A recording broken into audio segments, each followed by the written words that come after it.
Hola, ¿qué tal? Aquí les traigo la corrupción en el Vaticano y la mafia.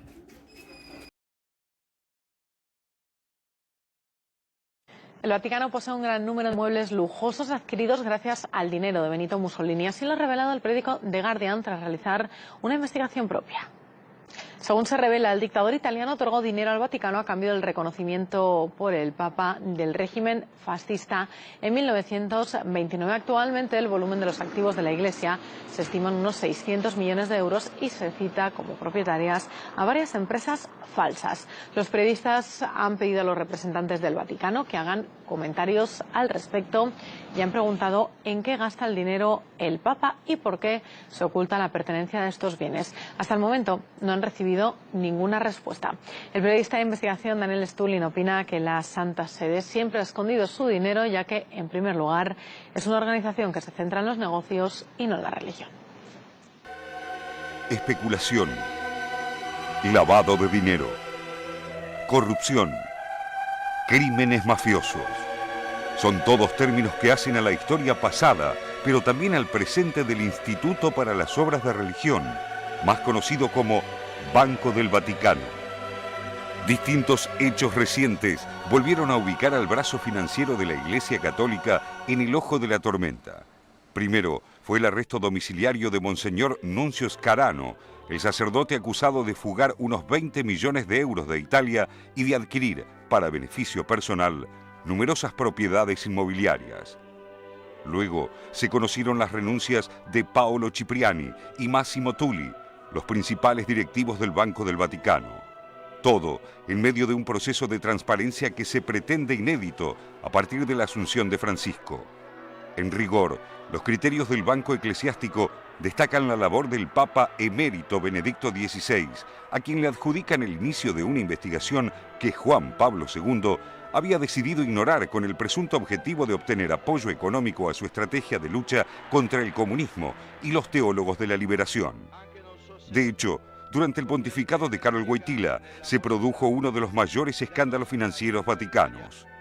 En 1982, el Banco Ambrosiano, cuyo accionista principal era el Banco del Vaticano, no pudo explicar el origen de más de 1.200 millones de dólares y quebró, generando detenciones, fugas y crímenes al interior de la Iglesia. Las investigaciones periodísticas sostuvieron que se trató de dinero depositado por la mafia italiana y por gobiernos interesados en financiar a organizaciones opositoras en países comunistas, pero la Iglesia impidió cualquier avance de la justicia y frenó la causa con una millonaria compensación a los depositantes afectados por la bancarrota. El silencio se rompió, al menos interinamente, mucho tiempo después, con el papado del menos carismático Joseph Ratzinger, quien tomó decisiones que desencadenaron una guerra de intereses y despertaron conflictos que podrían explicar su sorpresiva renuncia. De todos modos, Benedicto XVI dejó su marca.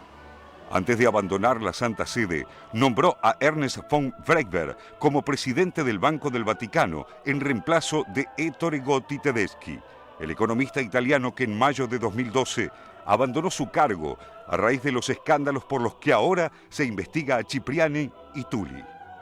Von Freiberg es un abogado y empresario alemán de 52 años que se mantuvo al frente del banco tras la asunción de Jorge Bergoglio y que a diario promete volver transparente una entidad estrechamente vinculada con el delito cuya mala imagen, como él mismo reconoció, daña al Papa. Lo cierto es que hoy el Instituto para las Obras de Religión se encuentra muy alejado de su propósito original, que consistía en administrar los bienes de personas físicas y organizaciones cuyas actividades estuviesen orientadas fundamentalmente al mundo religioso y a la caridad.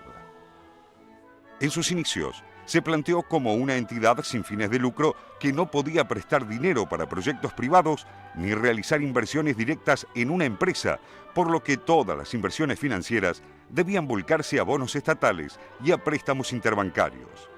Sin embargo, hoy, el banco continúa desconociendo esas reglas y omite aclarar, por ejemplo, el destino de sus inversiones en el mercado estadounidense, donde se presume que deposita dinero en fondos que apuestan tanto por empresas de tecnología y consumo como por poderosos fabricantes de armas, laboratorios denunciados por pruebas ilegales de medicamentos en países pobres y multinacionales petroleras. Los datos oficiales indican que el banco administra unos 7.000 millones de euros depositados en 19.000 cuentas de instituciones católicas, religiosos, empleados del Vaticano y diplomáticos enviados a la Santa Sede.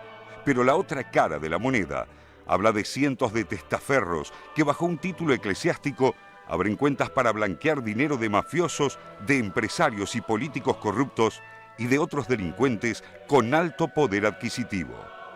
Falta de control, especulación y lavado de dinero son términos que definen al Banco del Vaticano y contradicen el discurso moral de una iglesia que, con nuevo líder, promete cambios profundos en el corazón de su estructura financiera internacional.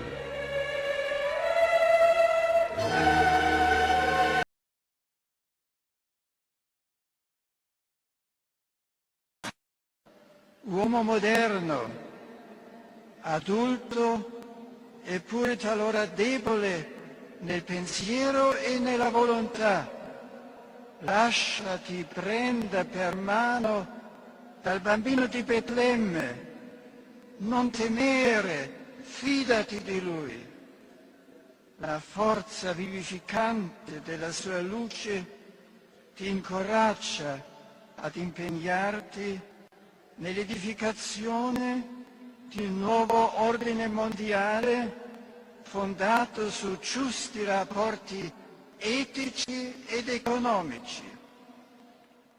Por supuesta corrupción, indicios de malversación, estafa, abuso de poder y blanqueo de capitales es el más grave del pontificado del Papa Francisco, de acuerdo con Emiliano Fittipaldi, el periodista que obtuvo 16 páginas de la investigación realizada por los fiscales del Vaticano sobre presuntas especulaciones financieras e inmobiliarias. Sì, questo è sicuramente lo scandalo finanziario più grave dell'era del papato di Francesco. Perché ho scoperto, grazie a carte che arrivano direttamente dal Vaticano e direttamente dagli investigatori del Vaticano, che in segreteria di Stato, che è il governo vaticano, ci sono dei fondi extra bilancio che arrivano quasi tutti dalla beneficenza, sono 650 milioni di euro, che invece di essere destinati ai poveri e più bisognosi vengono investiti oggi dal Vaticano in speculazioni finanziarie, speculazioni inmobiliari.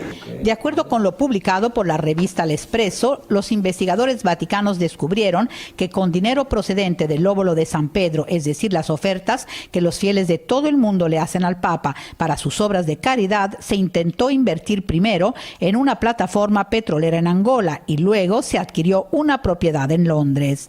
Le operazioni partono nel 2012. Quando la segreteria di Stato, al tempo governata da Bertone, il sostituto era Angelo Beccio, attualmente cardinale, ipotizzano di fare un investimento in una piattaforma petrolifera in Angola. L'idea è quella di dare 250 milioni di dollari in un investimento per comprare il 5% di questa piattaforma, che già è, diciamo, un investimento molto particolare per la Chiesa Cattolica. Un intermediario aconsejó al Vaticano que no procediera con esta operación, sino que invirtiera el dinero en un edificio de lujo en Londres. En los últimos años, la inversión cayó y el nuevo sustituto, Monseñor Peñaparra, buscó salvar la mala inversión. Se però la testa, e parlo del Vaticano, si comporta in questo modo, bruciando denari in operazioni speculative anche in paesi offshore, quindi insomma di dubbia, a meno eticità, e questo può portare una disillusione, no? Da parte dei fedeli e anche una Chiesa più povera. El 1 de octubre, los gendarmes vaticanos decomisaron computadoras y documentos en la Secretaría de Estado. Los fiscales decidieron suspender a 5 funcionarios actualmente bajo investigación. Emiliano Fittipaldi publicó la orden del comandante de la Gendarmería Domenico Gianni de no permitirles entrar ya al Vaticano. La filtración del documento le costó el puesto. I 5 indagati sono pesci piccoli. Probabilmente 1 o 2 di questi 5 non c'entra davvero nulla con questa inchiesta, e ci sono invece altri, diciamo, personaggi di peso e monsignori che avevano responsabilità di governo che non sono stati citati nell'inchiesta, ma nessuno di quei 3-4 si muoveva in quel modo senza avere un'autorizzazione. Hola, espero que me den su opinión de todo lo que han visto sobre el Banco del Vaticano. Aquí está todas las imágenes, los símbolos masones, el ojo que todo lo ve, el triángulo de los Illuminati. No se olviden de compartir, denle like, suscríbanse, activen esa campanita y comenten.